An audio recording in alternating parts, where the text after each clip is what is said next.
right, it's 6 o'clock, so we'll go ahead and get started with the Great Barrington Planning Board meeting for Thursday, May 12th. Pursuant to Governor Baker's March 12, 2020 order suspending certain provisions of the open meeting law and the governor's February 12, 2022 revised order extending remote participation by all members in any meeting of a public body. This meeting of the planning board will be conducted by remote participation to the greatest extent possible. Specific information and the general guidelines for remote participation by members of the public and or parties with a right and or requirement to attend this meeting can be found on the town's website.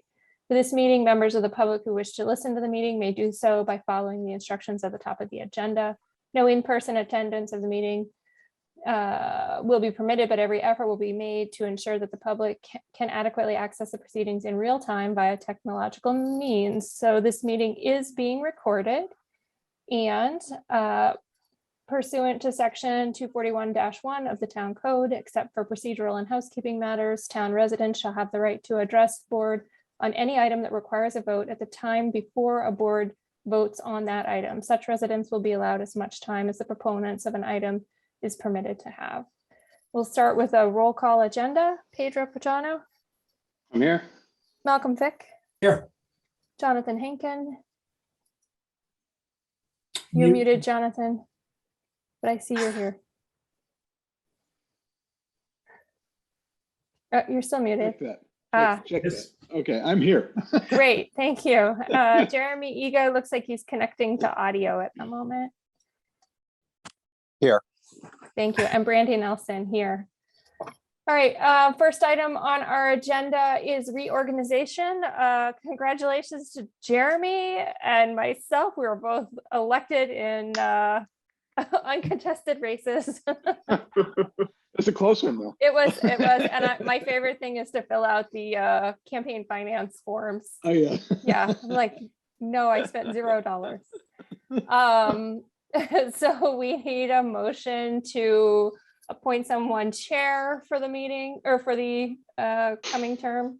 Yeah. You I'll still motion to willing? make Brandy Nelson chair. I'll second that.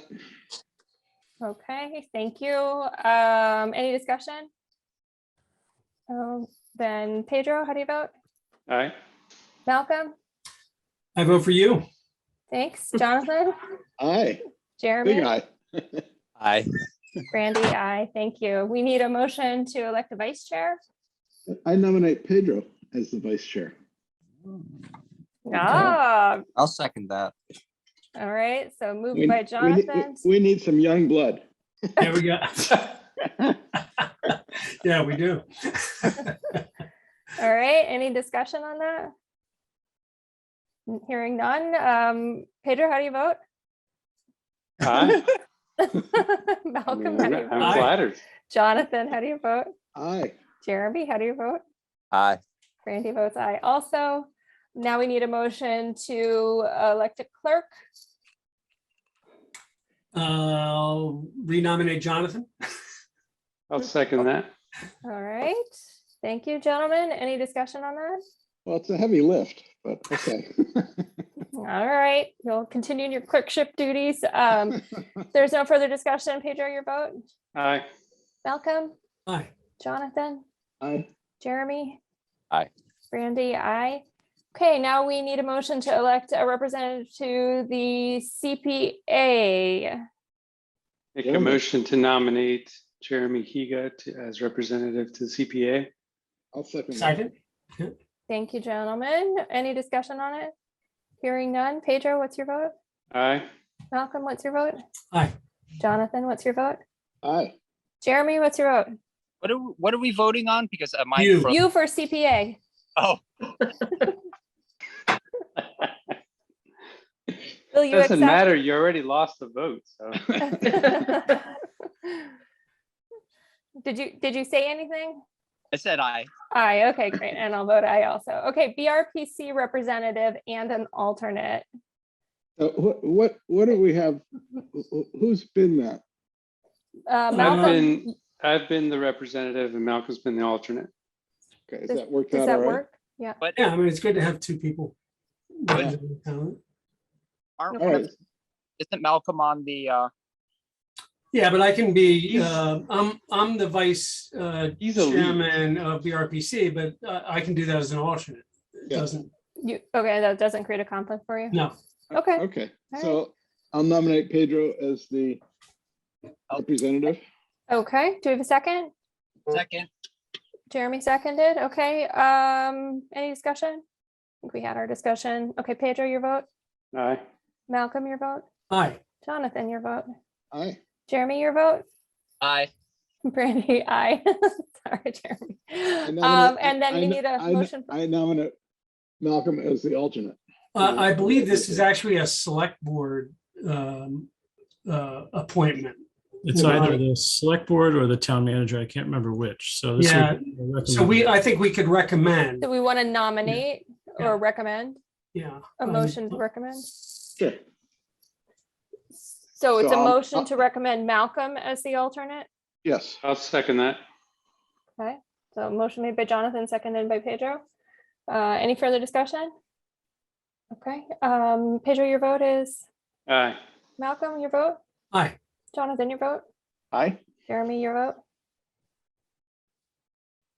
Look like he Aye. Yeah, he mouths aye. said, looked like he said aye. Aye, okay, great. And Brandy's aye also. All Hey, right, next Malcolm, one. oh, Malcolm, by the way, look at the beautiful skies and the warm weather we have here. That's what you're missing. I got Okay. some beautiful skies and warm weather Sorry. here. Okay. Oh dear, okay. Sorry about that. Stay focused, people. Okay, design Sorry. advisory. Who would like to do design advisory representative? I nominate Jonathan to be our representative for the Design Advisory Committee. Wouldn't I'll someone else love to second do that. that? We got a motion and a second. I'll second, yeah, oh, it's Oh, already seconded. Jeremy seconded, yeah. All right, Jonathan, discussion. you Would were anybody just- else like to do it? Jonathan, you were just made vice chair of that committee. You can't leave now. There you go. Oh, what happened? You didn't show up or something? All right, so then Pedro, your vote is, Aye. and Malcolm, your vote, Aye. Jonathan, your vote. I guess it's aye. All right, Jeremy, your vote. Aye. My vote is aye also. Okay, representative for Lake Mansfield Improvement Task Force. I nominate Brandy. Be I'll happy to second do that. it. Thank you very much. Any discussion? No? Pedro, your vote? Aye. Malcolm, your vote? Aye. Jonathan, your vote? Aye. Jeremy, your vote? Aye. And I'll vote aye also. All right, thank you. We are reorganized to the extent we can be. Okay, next item on our agenda is Form A for 183 Division Street. Looking at the attendees, I don't. Oh, I Heather see Brown is- Heather. Heather, you're Heather here, Brown right? is on, yeah. It looks like Chris has elevated Heather. Heather, are you able to hear us? Yes, I can hear you. Can you Great. hear me? We can, thank you. Excellent. Thank you. Chris, are you able to share on screen? No, it's a little difficult. Sorry, the connection here is unstable, but this is the plan for 183 Division Street that Heather shared during the rear lot process. That Yep. rear Yeah. special permit was approved by this board. It was not appealed. It is recorded and it's in force. So endorsing this Form A would be consistent with the zoning for that lot. Rubber stamp. I move to endorse. I'll second that. Okay, so we have a motion by Malcolm and a second by Jonathan. Do we have any further discussion? Seeing none. Pedro, what's your vote? Aye. Malcolm, what's your vote? Aye. Jonathan, what's your vote? Aye. Jeremy, what's your vote? Aye. My vote is aye also. Heather, thank you very much for joining us this evening. Thank you very much. This has been the best meeting so far this week. Oh, excellent. We're glad we can help. Right. Can Thank pick you. it up. Have a good night, everybody. Bye. You can pick it up on Monday or next week, Heather. I will. Thank you. Thanks, Chris. Okay, next item, our approval of the minutes of April 28th. Do we have a motion to approve the minutes as amended? Thank you, Kim, first of all, for putting those minutes together, Yeah. even while you weren't here. So moved. All right, Second. Jonathan and Malcolm seconded. Do we have any further discussion? All right, Pedro, what's your vote? Aye. Malcolm, what's your vote? Aye. Jonathan, what's your vote? Aye. Jeremy, what's your vote? Aye. And I'll abstain because I was not present. That doesn't mean you can't vote on the minutes. Yeah. Let's mix it up for Kim's minutes, you know, got a lot of eyes to record this evening. So we have a standing issue, affordable housing. I don't know that we have any big issues before us. I know we were gonna talk about the one Berkshire report. But I talked to Chris earlier, and just with prep for town meeting, he's been very, very busy. So I don't think we're ready to discuss that document. And I don't know if anyone else had any burning affordable housing issues or thoughts, but my thinking right now is like, let's take this up right after town meeting, and have some more robust discussion to help guide what we want to do for the coming year. I do have a little something. Sure. It's just, so one of the ideas that came up when in the meeting where Sheffield was kind of talking about their housing plan, Mhm. was the idea about the decommodification of land, meaning Say that again, deed modification? decommodification of land. Okay, So either with like land trusts or towns purchase, towns acquiring land, or through the CPA or just, just through taxes or whatever. And on that, I wonder if at some point we could have a discussion about maybe sending a recommendation to the CPC along those lines to give a little bit more weight about funding the trust.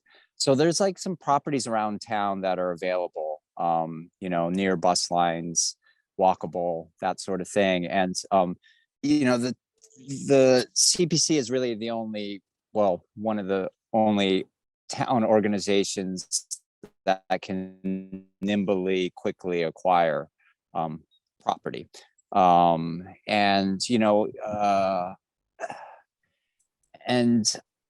I don't know, it's some, well, anyways, maybe we could just put it on our future agenda to talk about that. okay. So basically, it would just be a recommendation. Can the CPC actually acquire? That was property? exactly what I was gonna ask, Jonathan. Thank you. I think you I'm meant the not saying trust. CPC, but I meant trust. Oh, okay. I meant the Okay. trust. Can you hear me now? Yeah, the Yeah, I'm Affordable sorry. Housing Trust. So, okay, Yeah. sure, we can have that discussion. Definitely.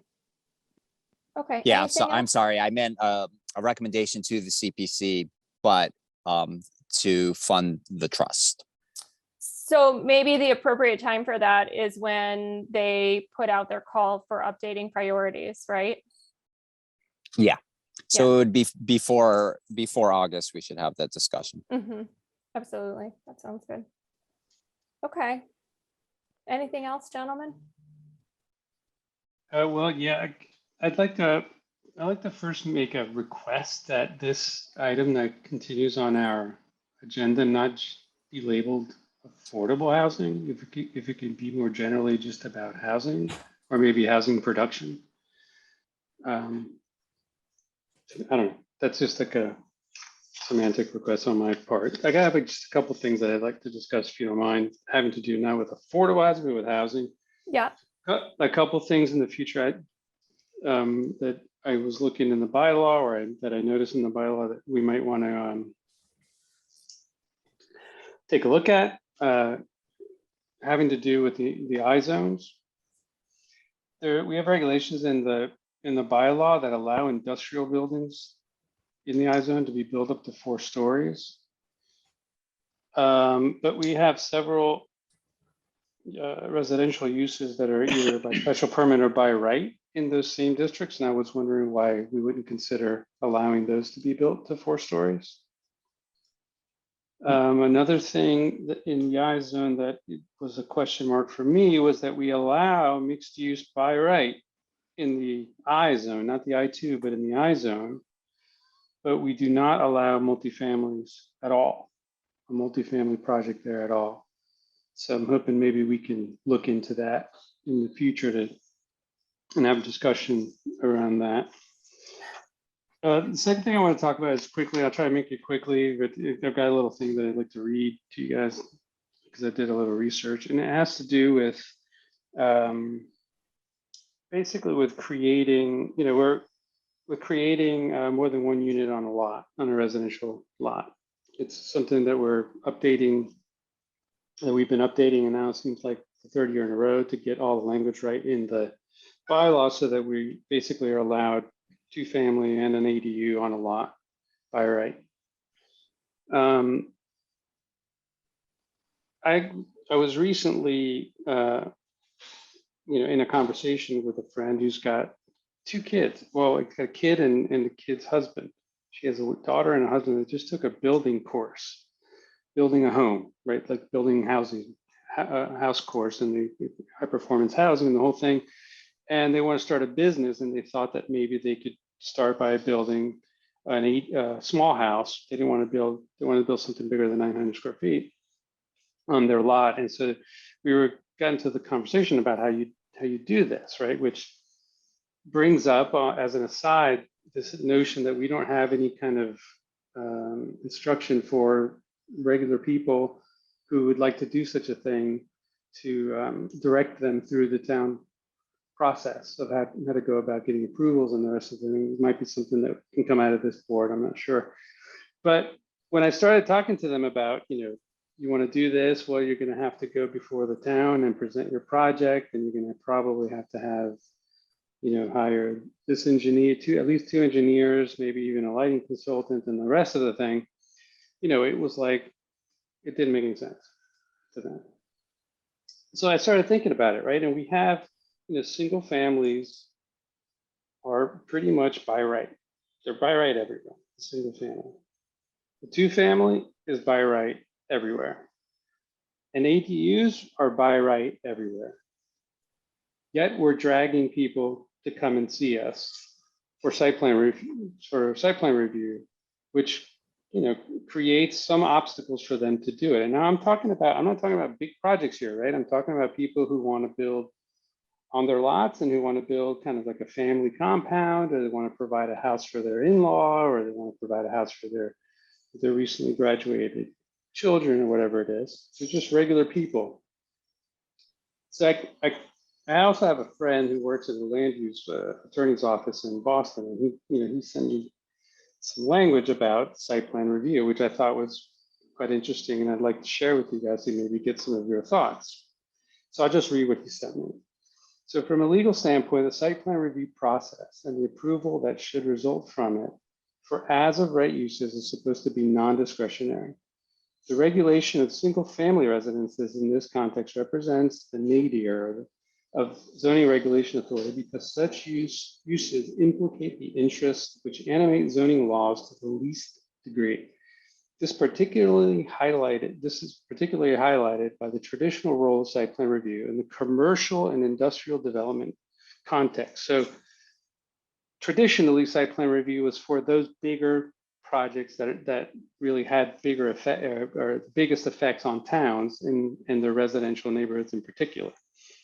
So typically and traditionally, site plan review, quote, establishes criteria for the layout, scale, appearance, safety, and environmental impacts of commercial, this is emphasis, commercial and industrial development in an attempt to fit larger projects into the community. Now, this is from case law. So St. Botolph Citizens Committee versus Boston Redevelopment Authority at 99. The application of site plan review to any residential use, therefore, is something new and different from and an expansion upon the historic use of this non-statutory mechanism to, quote, fit larger projects into the community. That's part of the decision. So this is not part of the decision. Indeed, in many cases, the site plan review provisions of some zoning bylaws implicate substantive due process and equal protection provisions of the Massachusetts Constitution, particularly when it comes to an as of right residential use.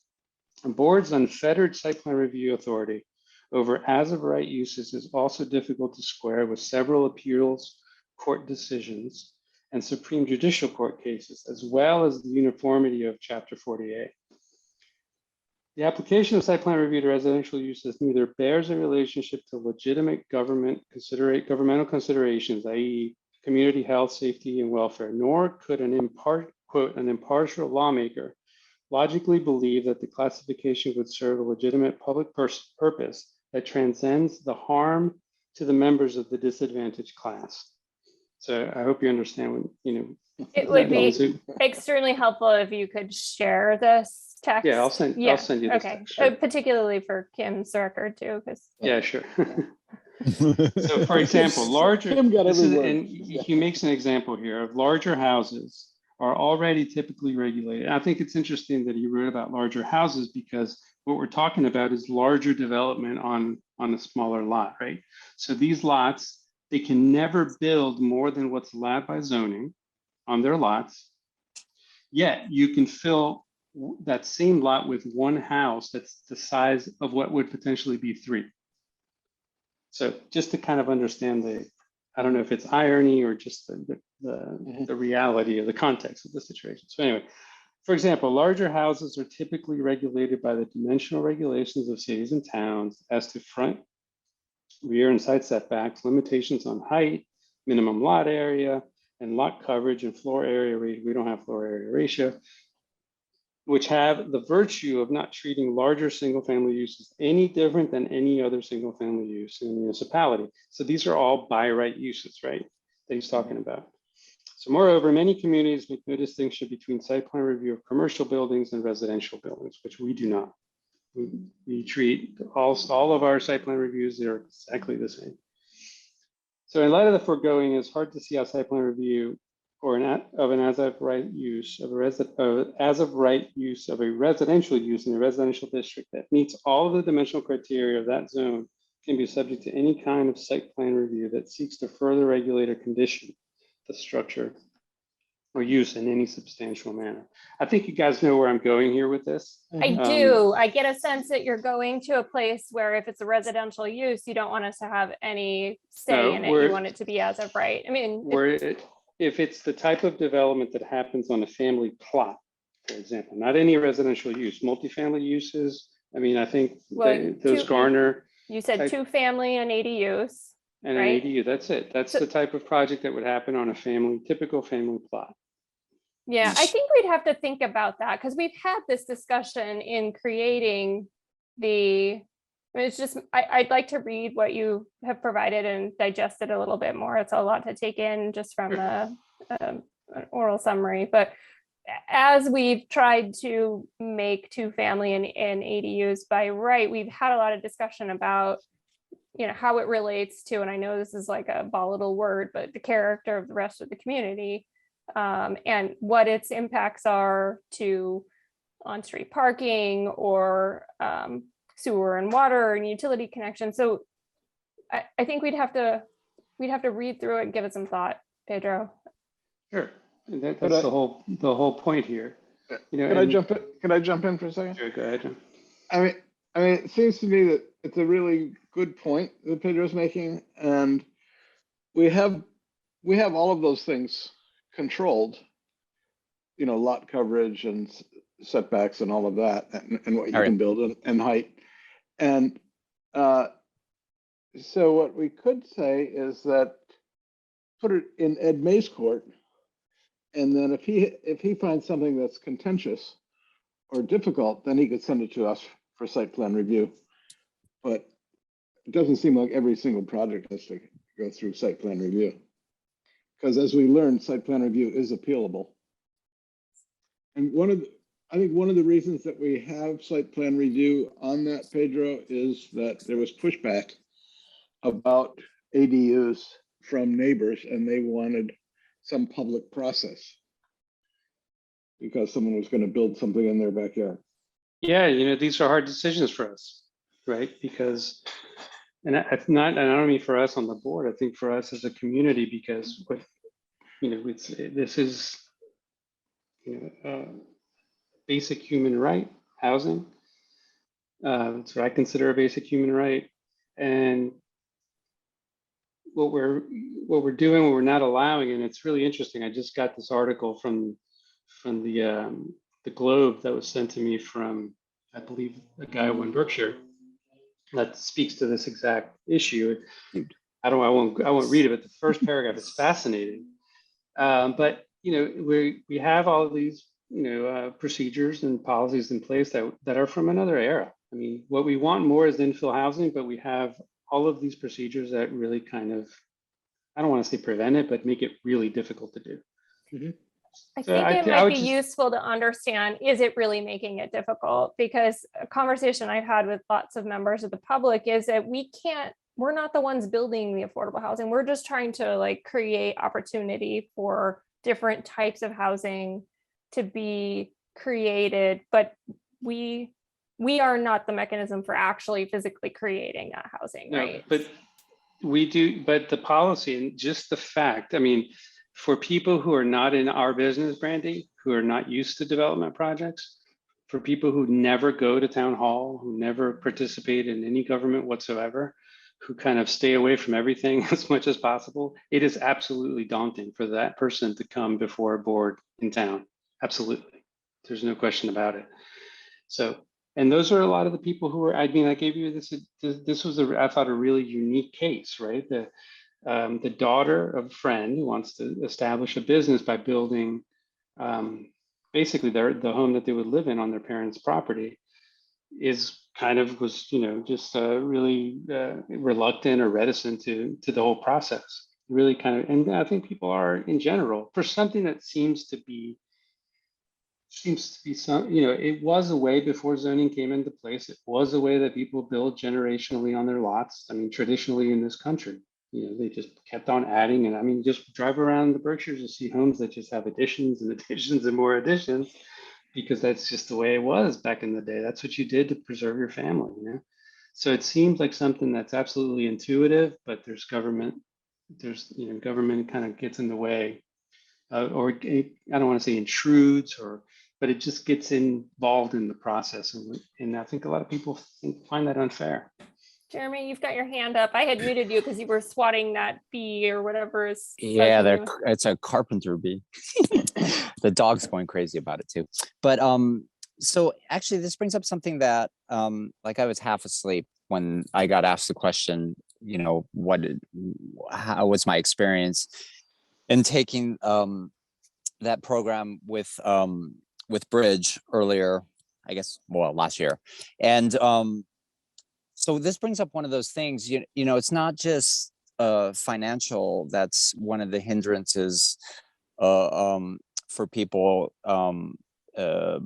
like doing anything. And so like what Pedro was describing, and and the whole experience seeming very daunting, that's one of the things where people that don't have privilege, these things can be real impediments into undertaking something like this. And so and Pedro did mention it in when he was talking about saying in disadvantaged. I can't remember exactly what you said, Pedro, but you mentioned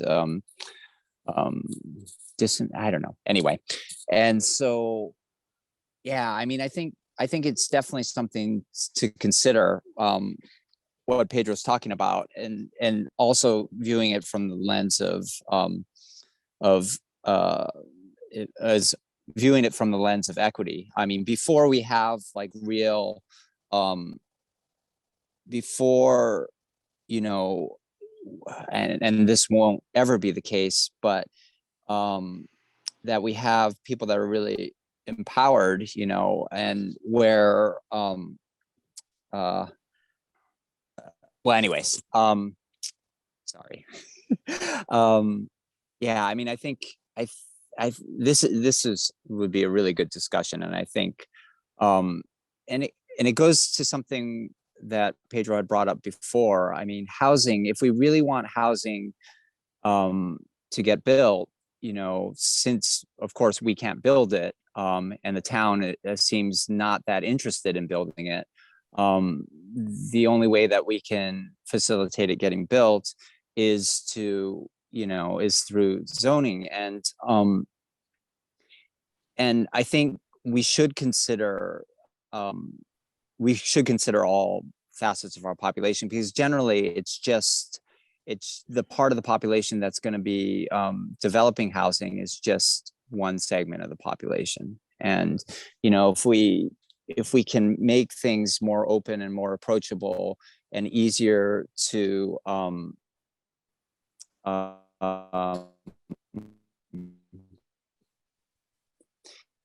easier to navigate. There's been discussions, and I think a number of different places about some sort of town hall to help make any sort of housing, or I guess any development, easier. But I most of the places I was hearing this conversation, it was around housing, to help to walk people through it. But in terms of what we're able to present to town meeting, I think something like this is really, it's really appealing to me, because this kind of family plot idea is super, like, just out of the realm of reason for so many people.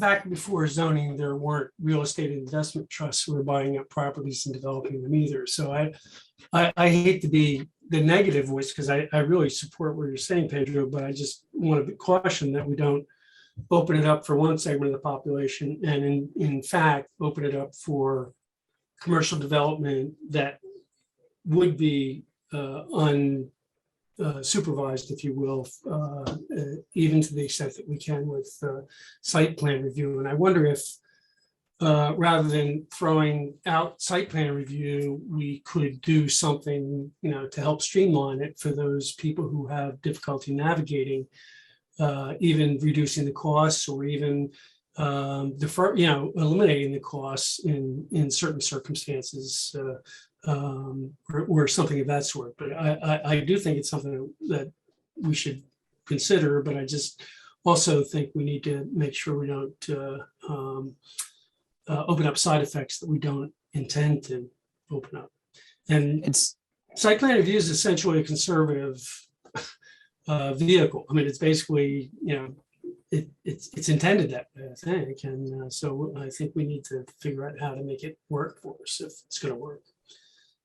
But if we're going to have this conversation, I think we need to frame it in terms of what's the objective, and then what are the approaches that can be taken that are within the realm of this board. I think we are skilled at talking philosophically for many hours. I would just want to think about it in terms of what can we actually achieve, and try to identify a path forward, rather than going round and round. And I think we should be careful about how we characterize the construction process. I think there are a lot of really wonderful organizations in our community that are building a variety of different housing types, and we've reviewed that data previously as far as how much affordable housing has been built. If we're talking about, me or my neighbor building an ADU for their mother-in-law, and trying to make that more accessible, I think Malcolm raises an excellent point about just understanding the unintended consequences that may raise. So maybe let's think about this in terms of what would our objective be, and then we can kind of work through it. And Pedro, as far as people who are thinking about starting a business, isn't this kind of part of the business that they would have to do? From town to town to negotiate, each town's bylaws. And Well, generally a builder doesn't do that. Generally it's an engineer, design professional. They get hired to do that. The builder, they do pull permits, but that's not going before a board and presenting a project. It's totally different. So anyway, if I could just say two things to some of these comments, and then we can put it to bed, Brandy. The idea of unintended consequences, again, I'll re-emphasize that we have all the bylaws in place to avoid those unintended consequences. And what I'm talking about here are uses that we have determined are by right.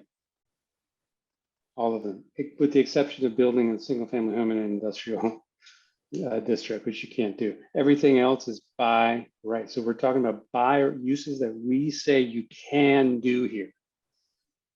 Okay, I just want, as you think about this for the next couple of weeks, I think you guys got the article I sent you guys from the governor of Vermont, who's rejecting a land use policy bill that's going around in Vermont, because again, it doesn't address the process.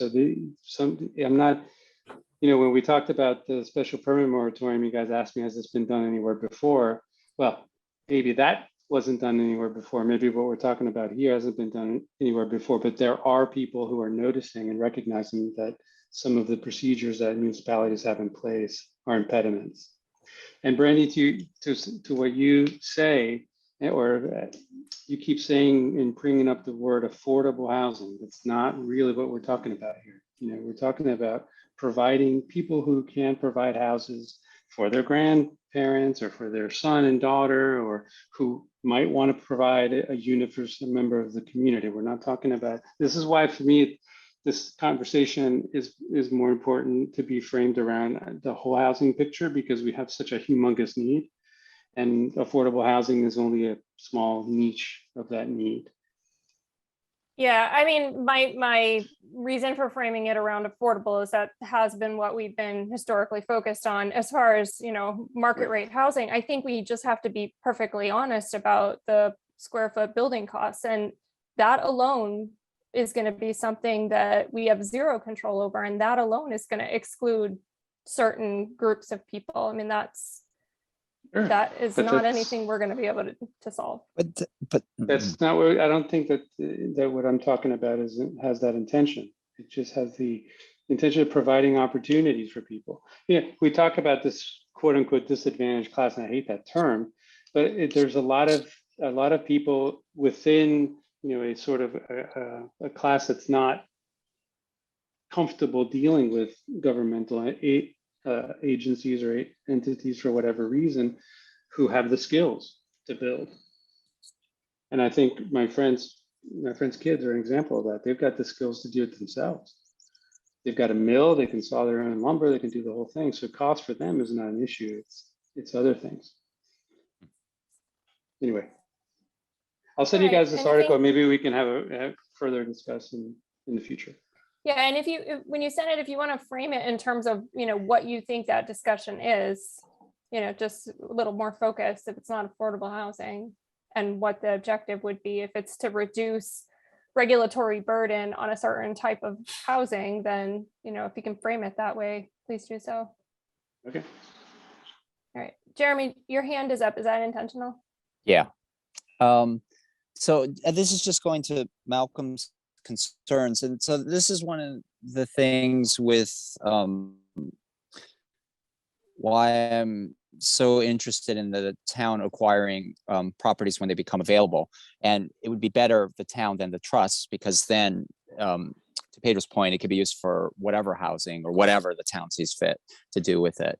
But it helps to remove some of that speculation, right? Because, the town gets to decide rather than, property becomes available and then it just goes to the highest bidder, Well, if the town's going to start competing for houses, then that's just another Force in the market. force in the supply chain.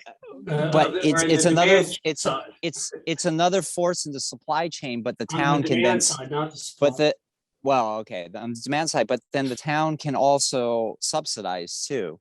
And so it doesn't mean that like the end result, who it gets to, is feeling that, right? Yeah, I mean, in terms of affordable housing, I mean, I like to think of it as actually making housing affordable, which encompasses all housing that people need to reside in. It has to be affordable, and I think, Brandy, we can only do so much in terms of reducing the cost of regulations. I think you're right, Jeremy. In a onesie-twosie basis, the town could buy properties that are expensive now to buy, but in the end, just the cost of building is going to be as big an impediment as anything. But that doesn't say we can't try to do our job better. But there are a lot of forces outside of what we're doing that are affecting whether housing can be affordable or not. Again, Brad, if you let me to just emphasize that this is really not just about affordable housing. It's about we have a we hear need that. We across understand. the board. I understand. know, but Well, I think it seems like I it keeps coming back to affordable No, housing. and- We have stressed for a long time that the focus of this board is to make a variety of housing opportunities available to a variety of different people. We had decided some months ago to put a standing affordable housing item on. We can broadly discuss housing issues in general, but I'd like to do that in, with objectives in mind, not just like event session every time we have a board meeting. So let's target our communication on this a little bit. Could but we also, Pedro, yeah. can I make Malcolm a and then Can I Jeremy. make a Sorry. suggestion that perhaps to move this item forward, if we have something to discuss at the next meeting and, we want to make any specific proposals under that affordable or housing thing, we should do that. We should send these things to Brandy. So when we sit here, we have something that is on the agenda specific to discuss. Yeah, Um, and I do get communications like that from time to time, and those items are popping up. So I think, we've been focused the last few months just getting through basic, application load that has come to the board and then getting things ready for town meeting. So, like I had said before, I think if we can focus on this right after town meeting and kind of get our priorities put together, that will help us be able to take some actionable items into the fall. Cool. Jeremy, you had one more thing? No, it was just to Pedro. I mean, I think when Malcolm was framing it as making housing affordable to all, which I think maybe the context is just, people not spending more than 30% of their net income. So not just affordable housing, but Even market rate housing has to be Yeah. affordable. to somebody. Yeah. And so, yeah. All right, great. So Pedro, thank you for sharing out some information to us, and we can take this up. I don't know if it'll be the next meeting, but the meeting after that. right. Okay, board and subcommittee updates, issues or concern. Malcolm, do you have any? No, Jonathan, do you have any? Who's going to present at town meeting? That is going to be part of the town planner's report, which is the next item on the agenda. Okay. Jeremy? No, we meet next week, Tuesday. Next week, Tuesday for the CPC. Okay. Pedro?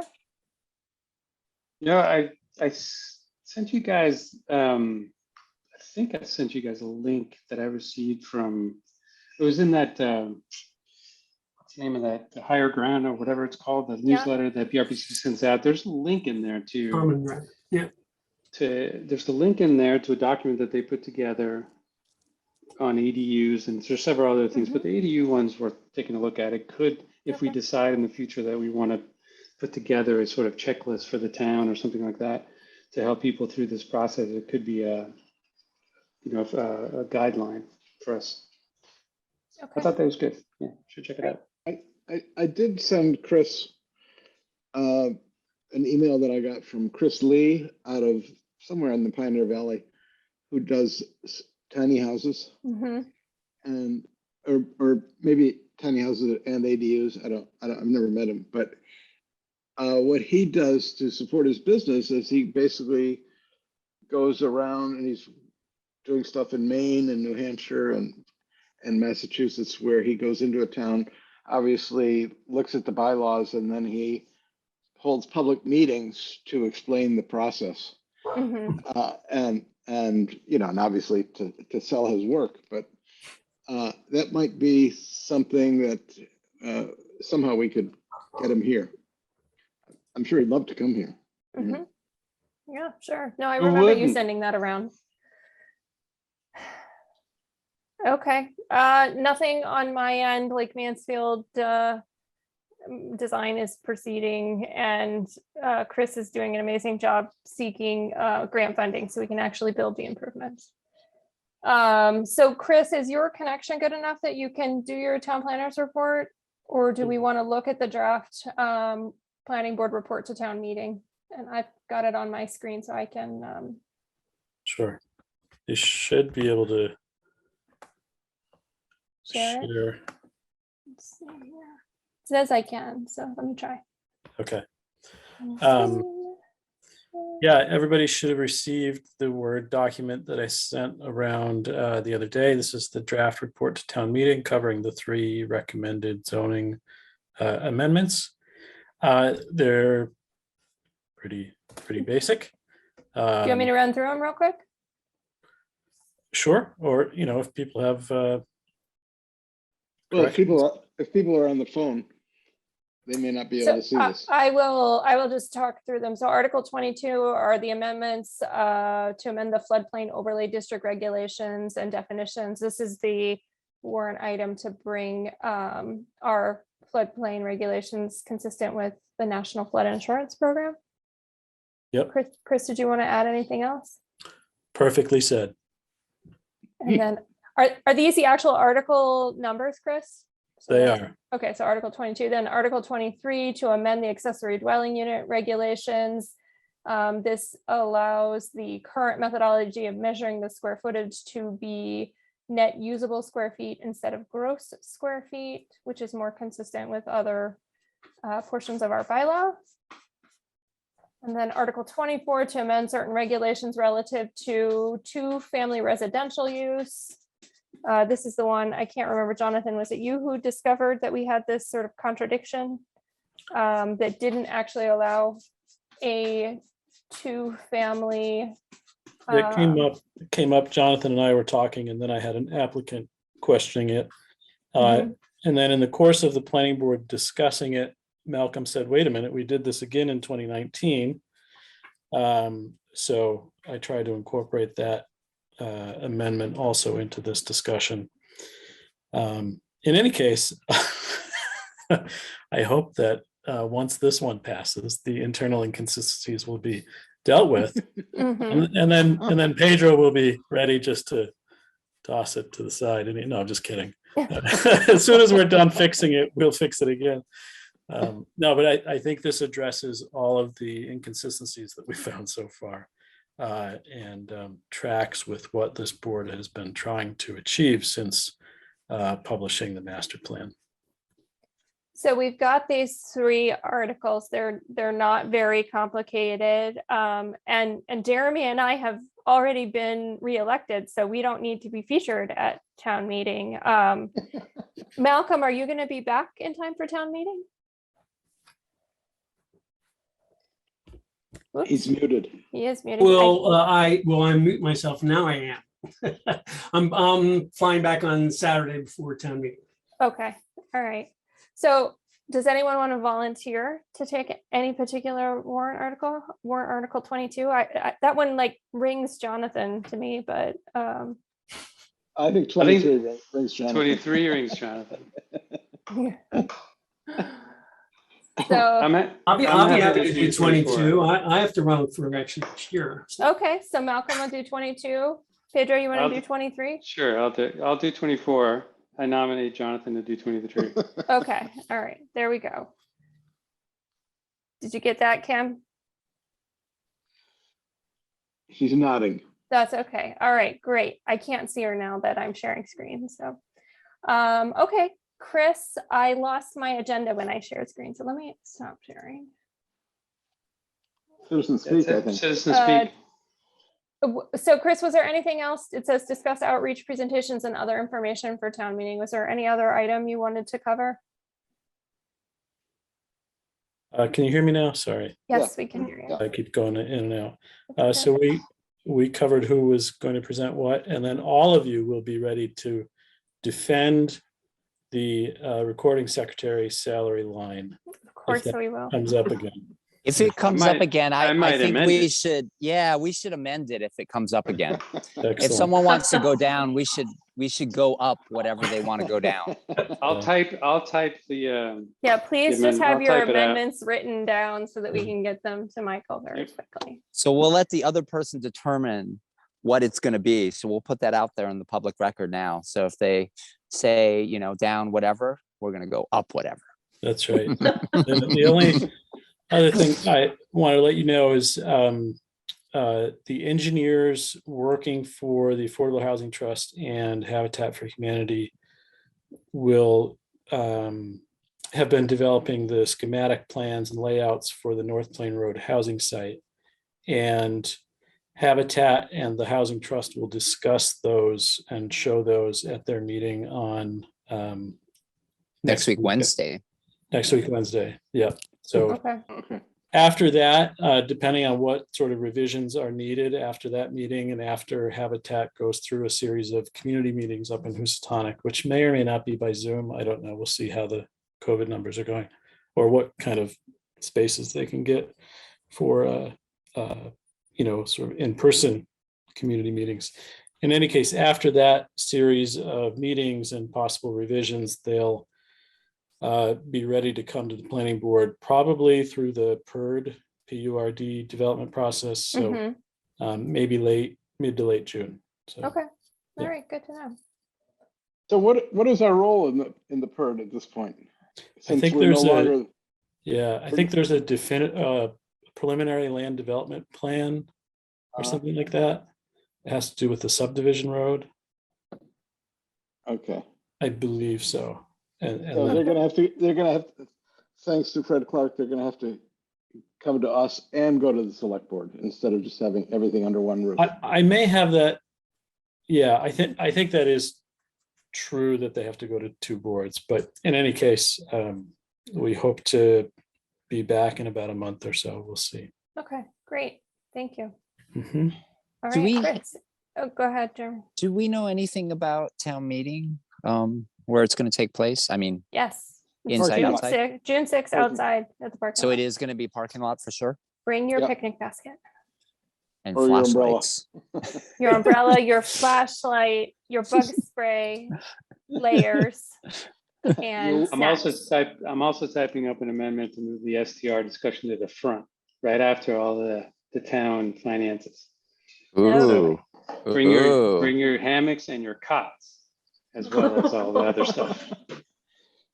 Could you put our zoning amendments before the SDR discussion?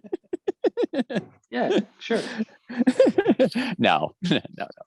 All right, we have 3 patient attendees who have sat through a lot of procedural items tonight, so thank you all. Does anyone have anything to say for citizen speak? Or want to come forward Please as raise a your hand. associate member? It's true, we are always looking for associate members. All right, I guess seeing no hands raised, we will adjourn the meeting at 6:52. Thank you, everyone. Great. Thank you. Good Have job. a good evening. Thank you. Good night.